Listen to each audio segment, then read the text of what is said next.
I had 12 interviews with techs that are graduating from a local school that's nationwide that trains technicians. And so I went in there and I said, I'm going to tell you a statement and you tell me what that statement means to you, or what did you hear or feel or what have you. And I said, excuses build monuments of nothing. And each one answered it, and each one was pretty close to one another. I mean, they were all separate interviews, of course, though it's like, yeah, excuses are not helping me get the job done. I'm just making up excuses to get around what I need to get done. It was fantastic. And so then the follow-up question was, would you want to work for a company that has core values? And one of those core values is that statement I just read. Each one said, wow. When can I start?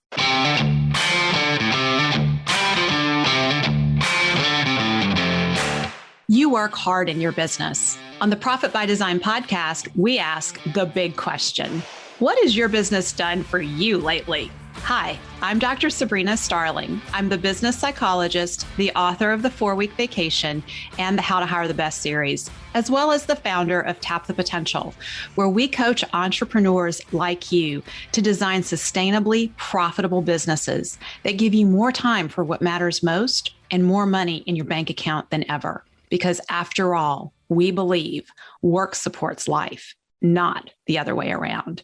Weekly on the Profit by Design podcast, we bring you tips, tools, and strategies from our own experiences and from the experiences of our guests who are entrepreneurial thought leaders and real life entrepreneurs, all to support you in making intentionally profitable and sustainable business decisions to live the lifestyle you desire.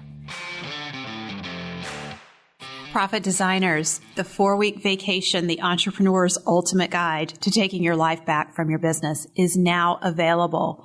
Go to 4weekvacation.com, grab a copy of the book, and be sure to follow the steps there to claim your bonuses. When you purchase the book, you are eligible to join me for my upcoming live training, the 4-Week Vacation Better Business, Better Life Jumpstart.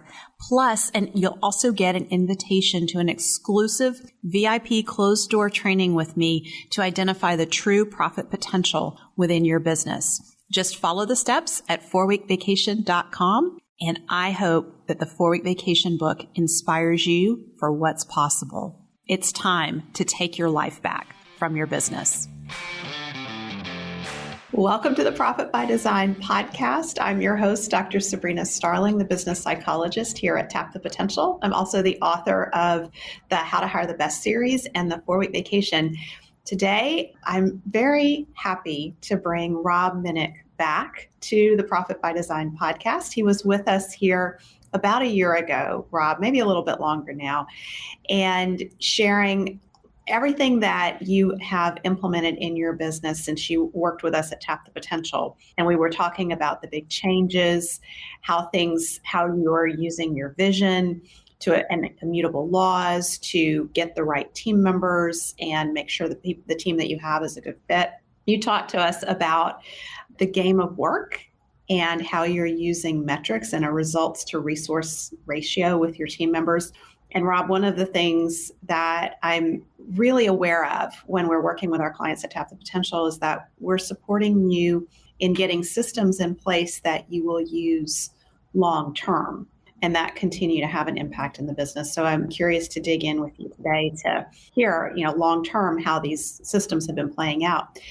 I also would love to hear from you about your wins and successes in the past year. And then we're going to dig into the challenges because you've had some challenges you were telling me about. So welcome to the podcast, Rob. Well, thank you. And thank you for having me. Glad to be a part and glad to be back here with you. Yeah. And I appreciate your willingness to come back and talk about, your real life experience as a business owner, because I think so many entrepreneurs tend to feel like we're isolated and alone. We're out there in our own business doing our thing, and we're not sure if anybody else has the experiences that we're having. And what I really appreciate about you is you're willing to share, hey, these are some of the struggles and the challenges that I've been through, and here's what I've learned. because I know that's going to make a difference for those who are listening. Yes, happy to help anyone, that's for sure, because we're all in the same situations, and anything that we can learn from another is always a plus. So before we dive in, I want to share your background so our listeners know who you are and where you're coming from. So Rob Minnick, or Larry Robert Minnick Jr., is the CEO and president of Minnicks, Inc. and Minnick Training Center. He has 39 years experience in the heating and air conditioning field, in particular with mechanical design and building performance for owners. The reason Rob decided to concentrate on the family business was because he loves what he does and it allows him to meet people and he enjoys a challenge. Rob Minnick earned his certifications from State of Maryland Air Conditioning Contractors of America, Building Performance Institute, Residential Energy Service Network, United States Green Building Council, and National Comfort Institute. In addition to his heating and air conditioning work, Rob is active in many associations, and he also lives in Burtonsville, Maryland with his wife, Dawn. They have 3 children, 1 granddaughter, and 1 dog. When Rob is not working, he likes to spend time with his family, play drums, travel, and plays golf. So, Rob, thank you for taking time away from perhaps golf playing to join us today on the Profit by Design podcast. You're welcome. So let's start off with the wins and successes of the past year since you were with us on the podcast.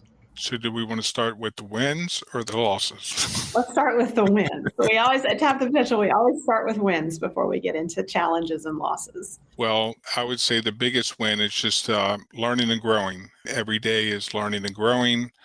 And one of the things that we put into place last year was 150 hours. Every person that is employed here has to have 150 hours of training. Now, that can be a podcast, it can be a YouTube. It doesn't have to be anything specific, though something specific to their job. And it's really helped people here really learn more. And my goal is to add 50 hours every year thereafter. Because of the struggles that we've had through the last year of implementing that, most people didn't hit the 150, though, because it was so new. I cut them a break for it being the first year. And so 150 for 2022, and every year after will be 50 hours up to 300 hours. As a book that I read, large company, I'm sure everyone's familiar with, has all their employees hit 300 hours a year. And the company is the Container Store. Ah, yeah. And it's in the book Built to Last, as it talks about, and in the author, of course, Jim Collins, keeps saying it's a container store. 300 hours to learn about containers. So that's not what it's about. It's about the customer, of course. And that's why when I ask people, when I tell them about the required hours, then I ask them, have they heard of the Container Store? And of course, everyone's like, yeah, I love that store. Why do you love them? Because they're treated like gold when you go there. So it's very important. That's what you're trying to create. So I'm curious to know a little bit more about the 150 hours. How do you support your team in getting those hours? Is that, because that's really like more than 3 hours a week. That's probably 4 or 5 hours a week. It's actually 3.16 or something like that, to be exact. So, within our software, there's a lot of training in our software that we use for our company. It's called Service Titan. And so they have a lot of training in there. So when they come on board, for them to learn the software, there's a lot of training. Of course, that counts. And again, I'm constantly always looking into different types of training because there's so much out there nowadays online everywhere. They don't even have to go anywhere. So there's so much, and whatever I find, I go through myself, and then I pass it on to others and let them know. Though again, I ask them, what do they want to learn and be better at within their position? I do not force anything unless, of course, it has something to do with their job. They definitely need to learn that. So if there's anything that they feel they need to learn to help them be better, then please bring it to me and let me know what it is. So they're at choice with a lot of their learning. Yes, the office staff is probably the bigger challenge because our technicians, we have an apprenticeship program here in Maryland. It's 4 years long, and they have to get required hours of training, school training, though the school training that we have here at Minnicks is all online and it's approved within the apprenticeship program. So the students don't have to go to night school 2 nights a week for 4 years and work all day. So I felt like that wasn't very productive for them to learn anything after they've worked all day because their head isn't in it. Yeah, yeah. And so 10 years ago, I found a school that's online that has approved apprenticeship programs and took it to the state and got approved to use it. And so they get all the technicians that are in that program, they get all their hours plus for each year. Just that program alone. That has nothing to do with anything else new that we're learning internally within our company. Mm-hmm. Okay, I see. So does it count as their work time when they're learning? Most of the time, no, not in the apprenticeship program because they have to do all that at night. I mean, they're not out, the techs are, they're out doing service work or installing. They're not sitting there watching videos, but the school work, they do at night and that's all on their time. Okay. Though I pay for all the training. Okay, I see how that works. Okay. So what have you noticed with the increased emphasis on the learning hours? Well, since I just started it last year and they didn't hit the hours, it's definitely helping. Though I just see it just growing and growing like anything else. The main thing is taking that first step and then just making small improvements each and every day. Yeah, I agree. Any other wins from the past year? Yes. And some could think that they could be losses, though me learning more and more about what a true A player is, because we can go through the process and all the training and documents and so forth and tell us what an A player is. Though again, do we really know what that means and how do they show us? Because people can talk a great game, as we all know. Everyone comes in and says that they can do this and that and so forth, and they're going to be the best employee and they're an A player. And then until you have them here for a little while, they start to show, are they really an A player? Because they can only play a part a certain amount of time. And are they playing the part or are they being true to? And so that was a lot of learning that I went through last year. So what are you picking up on more quickly to determine when someone's an A player and when they're not an A? Because I really want to dig into this with you a little bit about the subtleties of the difference when someone appears to be an A player, but then you discover they're not. One of the questions that I asked during the interview is if they are struggling with something that they're not familiar with, what is their first move? So that one of the things that I learned is like, and I've never played chess before, but I need to learn how to play chess because I hear that's key of leadership. It's really learning the strategies, of course, and where to move. So when people come in and they're talking about things that they can do, I ask them what is their first move on the chessboard that they're going to make to find out how to learn that or find out where they get that information and so forth. And they talk about the research and the stuff that they're going to do, giving me good answers that tell me that they're going to do this. And to me, that part of that is an A player. Mm-hmm. Though when they come on board, they may do that for the first 30 or 60 days. And then they start to fall into, let me ask Rob, let me ask Rob, let me ask Rob. Like, okay, what happened here? Yeah, that's really curious. So, are you determining that it's because they're not an A player? Well, I would say that's part of it. Again, there's many things that, I'm still learning again on anything, though I always, every little piece is a piece of the pie and it's going to take quite a few pieces. But again, you don't have to get the whole pie to keep them on. If they start showing you and, they're hitting 5 things that they said they could do and they're coming to you all the time on it, then maybe they're not an A player. Maybe they're a B plus or what have you, however you want to grade it. But again, that's not showing me that they're an A player. Yeah. I'm just kind of thinking off the top of my head. And that is something, if you're following the Who process in the book Who, I highly recommend that for interviewing. I know you and I've talked about it. When you do the thread of a reference check and you check with previous supervisors, you could follow up and ask those supervisors, when this individual encountered a problem, what did you observe in their style of handling it? What were the steps that you saw them take? Yes, and again, going back of the learning, I'm changing some of my questions because I am doing that.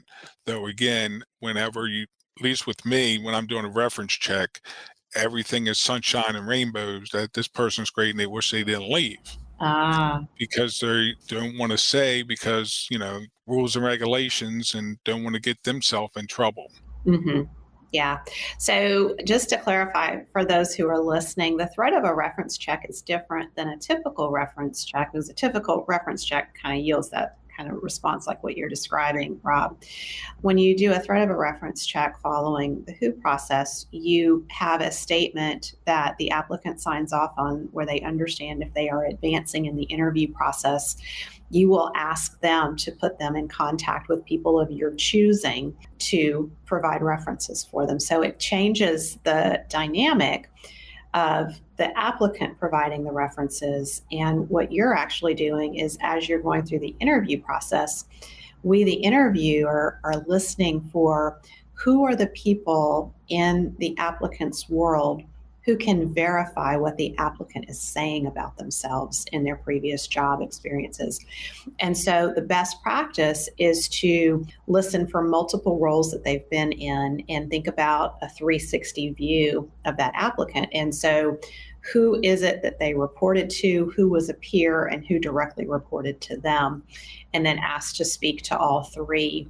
And try to do that for a couple of roles, because that gives you a much clearer picture of the applicant. And it also bypasses, because the applicant has given permission and it's the applicant who's arranging these interviews, it bypasses the difficulties that the person giving the reference can feel that, I can't say too much because I don't want to cause any problems or, out of obligation.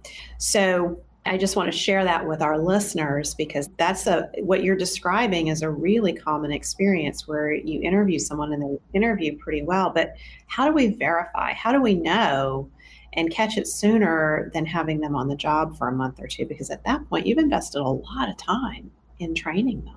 Well, one thing that I have learned, because I've been, I keep researching how to get better at all of this. And of course, interviewing is one of the big things. And one of the things that I learned that I started doing is have them do a task when they're here for the interview.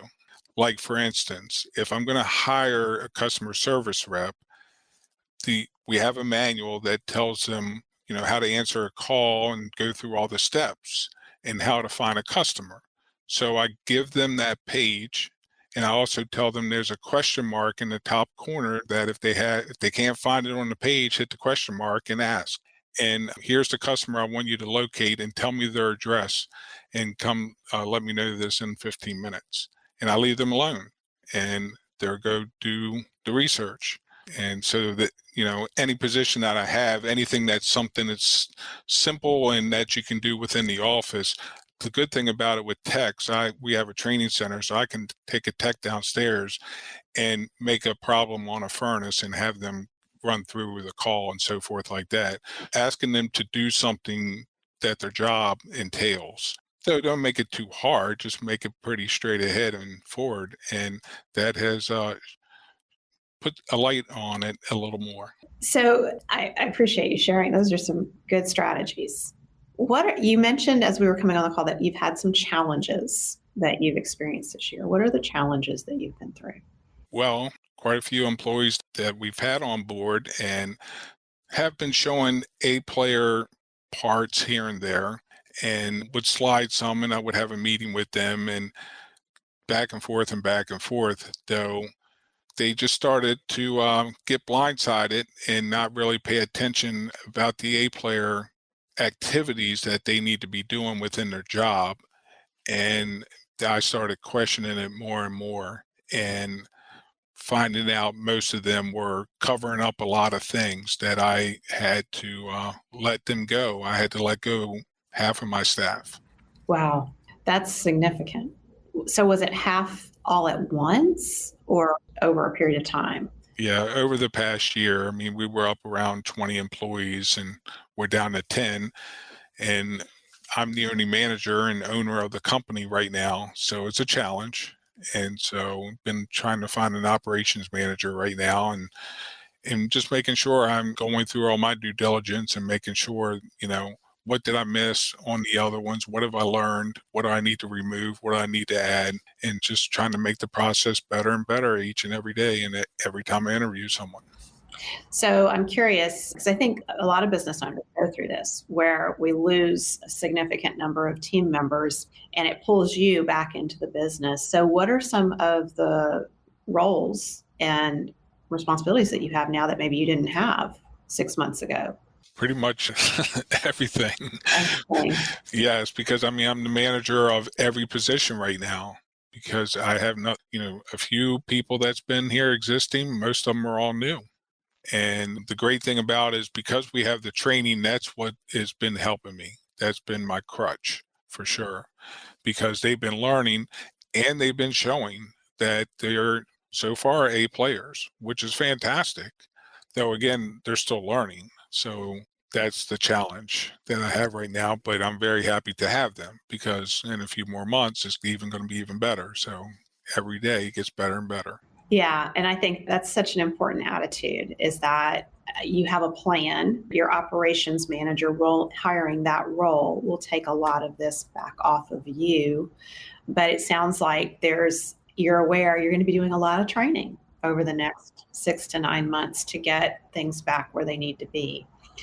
You mentioned some of the changes to your interview process.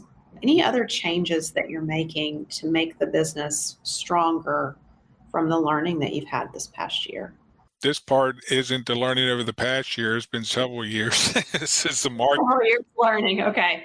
Yeah, which is marketing. Marketing has been a huge challenge for me. A lot of people say that their business is different, and ours truly is in our industry. And it's been a challenge because marketing people want to market, if you do heating and cooling, which we do, they're going to market us like all the other heating and cooling people. And that's not us. And they say that they'll make the difference and change, though they don't.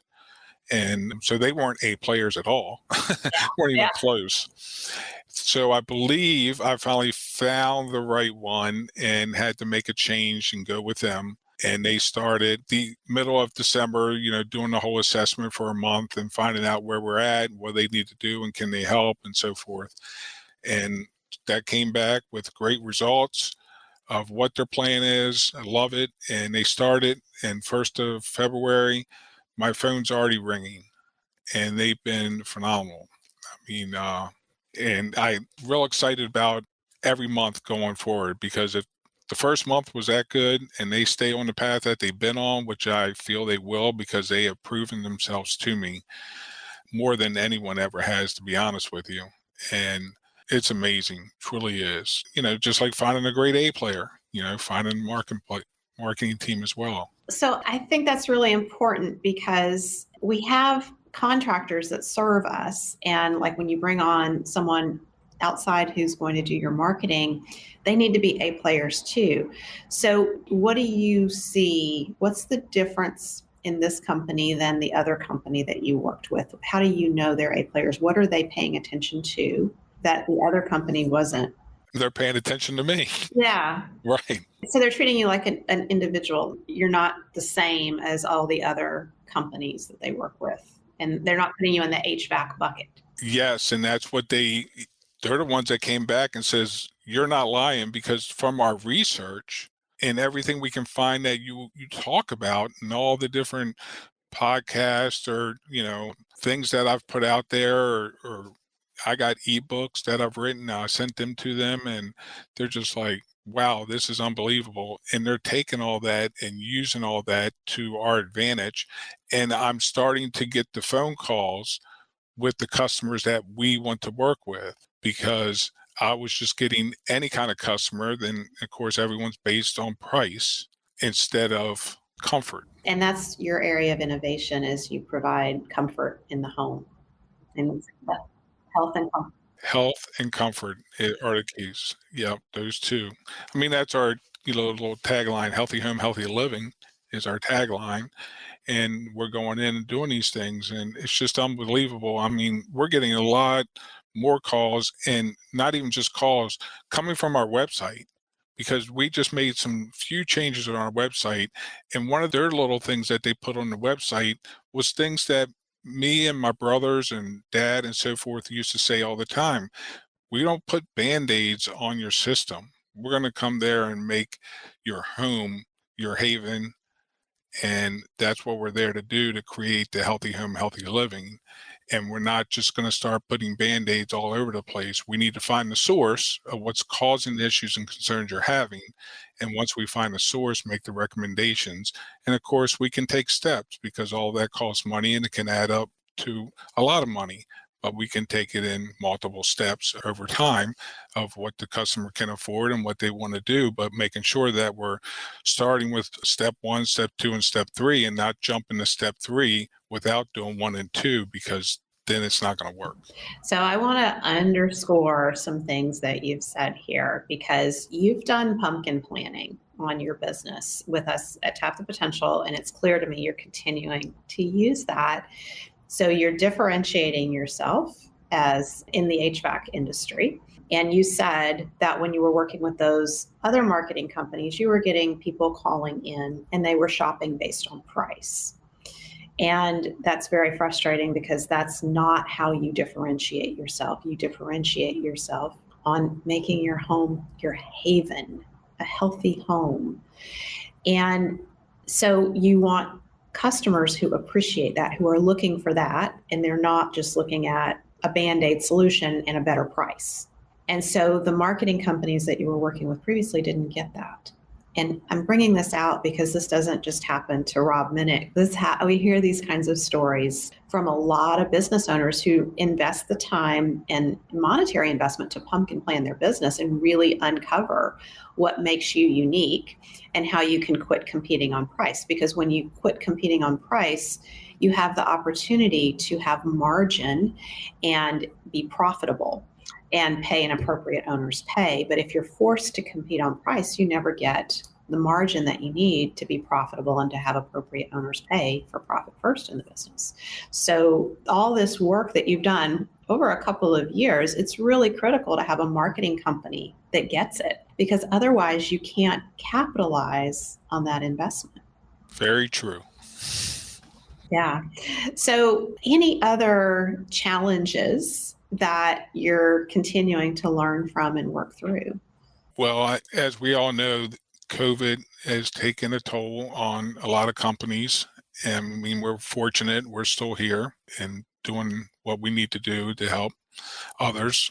Though, as everyone has been dealing with, I'm struggling to find technicians, just like everyone else is, and everyone's putting up the fight of paying more money. And where's the line in the sand? I mean, how can a company keep affording that is a challenge. And the great thing with us offering it, like I said in the podcast a year ago, with us, putting together a plan from an amazing book. How hard best? Yeah. Yes. Thank you for the setup, Rob. Yes. How to hire the best.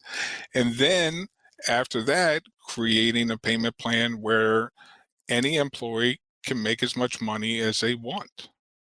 It's based on them. And that book is called Game at Work. And the sky's the limit. I mean, if that person is bringing in more revenue, they deserve more pay.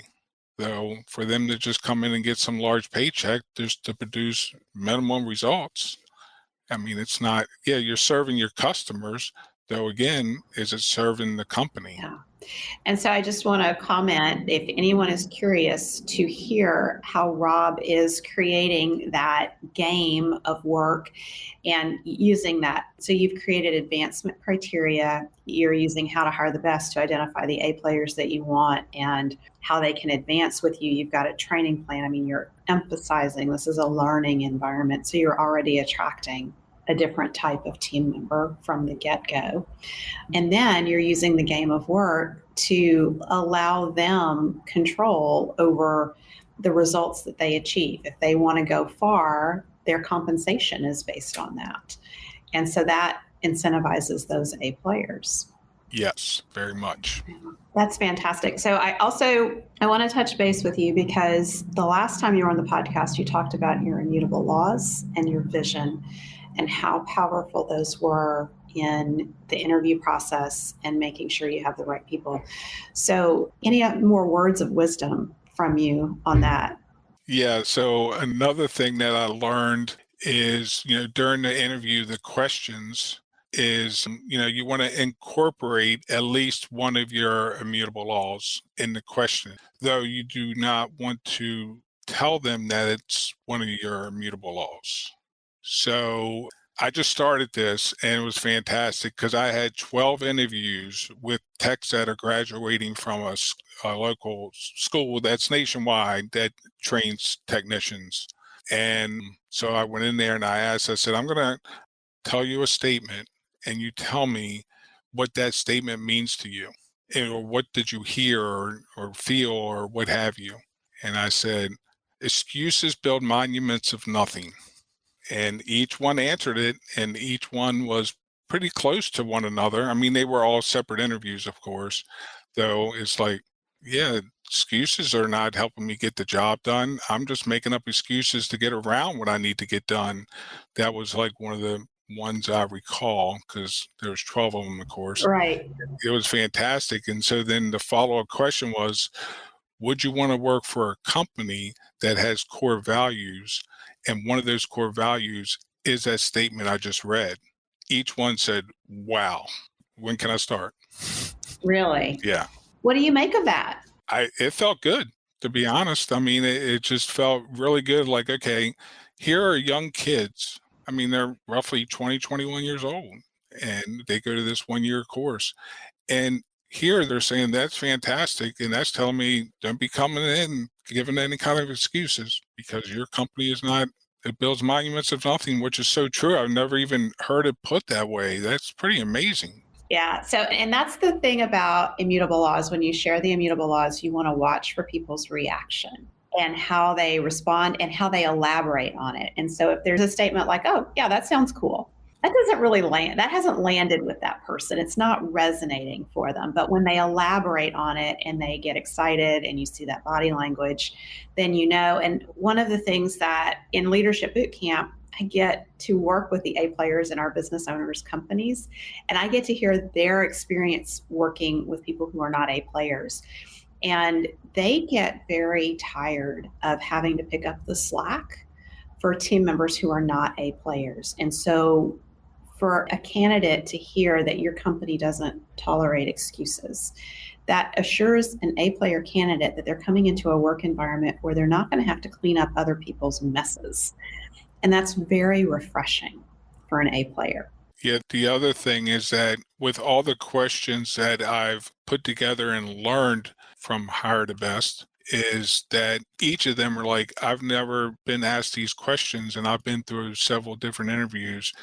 And, and each one told me this as well, is that all the questions you're asking tells me you care about your employees. Again, amazing. Yeah. And just to kind of back that up, the A players that we talk to, when we ask them what do they appreciate most about their employer that they're working with, they'll make comments like, I'm respected. Someone cares how I'm doing on the job. Somebody cares to ask if I need help or resources. And so that's a big distinction that we can make in our small businesses when we have a caring environment, when we as the owner want to create a great place to work. Rob, you went through the How to Hire the Best course, and I mean, you gave it 120% effort when you were in that course because you are trying, it's not just that you want to hire A players, but you're really trying to create an environment that the A players want to work in. And the challenge that you've been through in the last year where you've lost and let go of 10 team members is because you care. If you didn't care, you would keep them there and you'd say, I just need somebody to get the job done. And you care. And so you didn't do that. You're going through the pain of it. You yourself are experiencing the pain of it, having to go back into the business. And I know that a lot of what you're doing, you had previously delegated. And so the good news about that is you won't be doing it long. You have your plan, your training plan, and your recruiting plan to get yourself out of it. So it's a temporary back in. And now you know how to hire A players, and you're going to build it stronger going forward. A business owner who didn't care about their team would just let the team exist the way it was because it's easier than having to deal with the challenges. So I really acknowledge you for that. Thank you. So as we wrap up, any final words of wisdom or just sharing? Because there's lots of business owners out there who are going through what you're going through right now. Everything that you taught me in that course, I have used, and I've got nothing but praise from every single step. From the post, the ad that I have out there, everyone is like, I'm drawn to your ad. I've never read an ad like that, and I want to work here. Wow. Yes. And then when they do come in here, and the first interview I have, of course, is a video to make sure that it's not a phone interview, it's a video interview. Thank you for technology. Yes. Thanks, technology, for sure, for all of us. And then the second one is they come in for what we call a shadow day, where they come in and it's a day in the life at Minnicks. So they go ride with the tech, sit with a CSR, sit with another person in the office, then come sit with me and go through more questions. And we have lunch together. I buy them lunch. And so that way they can kind of get the atmosphere of, is this where they want to be? Do they want to be here with us? Or do we just want to sit back in the conference room and talk about sunshine and rainbows and make it look all pretty? And then they come in to work the first day, and at the end of the day, they're like, this is nothing what I expected. And so everyone really loves the shadow day. Though I go through all the documents that you've given me, and one of them is the Aplayer expectations. Mm-hmm. So what do they need to get done the first day, the first 30 days, 90 days, 6 months, year, and everything? That is one of the documents that I get praise about every time. They're like, this is amazing. I want to be a part of this. Yeah. And it's so simple because you're laying out what you expect of them, and they come in knowing what's expected. A players appreciate knowing when they're winning, and you're showing them how to win. So thank you for talking about how to hire the best and how it's impacted you. I want to throw out that we do have another How to Hire the Best course coming up in April, and you can register at tapthepotential.com/course. And one of the most fun components of the How to Hire the Best course is that each clinic ends with move forward action steps.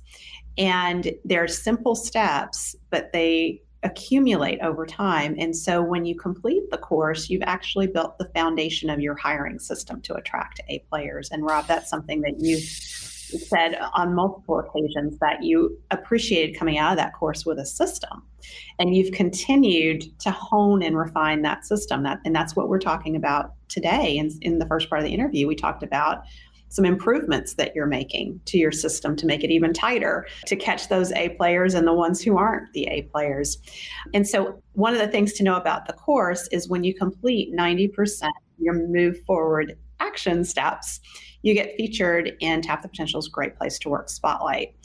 And that is, we give you a badge for that. We've had recent people on the podcast who've been featured in the Great Place to Work Spotlight, and it's because you're working on creating an environment that is a great place to work for A players. And people who go through the course have the opportunity to go through multiple times to hit the 90% to qualify to be in the Great Place to Work Spotlight. You don't have to pay each time you go through. It's a one-time registration. You can send your team members through so they can help you with your move forward action steps, and you just pay the one-time registration. And that feature in the Great Place to Work Spotlight is intended to support you in your recruiting efforts, because you can share it with your applicants and they can see that your business has been featured in a Great Place to Work Spotlight. So again, it supports that effort all around. And so Rob, I want to acknowledge you. You've been featured in that. You've done those move forward action steps, and you didn't just take the course and it sits there on the shelf now and it's not being used. You're constantly using it and working to improve things. Yeah, and if it's okay, just one last thing to that. I mean, it's like any system anyone puts into place. You don't create the system and then just keep using it over and over again. There will be changes and, life changes. I mean, so many different things. So just please keep updating it as you go, because you find the small things and it's much easier to update small things than a year later. And it's like, this is nothing like we do. And you got to go back and rebuild the whole thing again. So just keep mindful of that is one of my suggestions. So one interesting statistic, Rob, is in our research using the Better Business, Better Life survey with over 225 entrepreneurs, we have discovered that almost 9 out of 10 have no system for attracting Aplayers to their team. So you truly are an exception to the rule. So congratulations. Thank you for being with us, Rob. Thank you for having me. Always a pleasure. Thank you for spending time with us today. Join our conversation in the Entrepreneurs Take Your Life Back Facebook community at tapthepotential.com/group. Share your aha moments from today's episode, ask me questions, and join in on the fun with your fellow entrepreneurs on the journey to designing sustainably profitable businesses that give you more time for what matters most and more money in your bank account than ever. And finally, share today's episode with a friend if you know a friend who would enjoy it. This is real life business. Keep your chin up, keep moving forward. You got this. If you've gotten value from today's show, don't forget to subscribe so you never miss an episode. And if you are a repeat listener of the podcast, know that we greatly appreciate you at Tap the Potential. And to that end, I have a request. Please consider leaving us a review on whatever platform you're listening on. Our reviews help other entrepreneurs like you to find us. Be a part of our movement to help entrepreneurs take your life back from your business.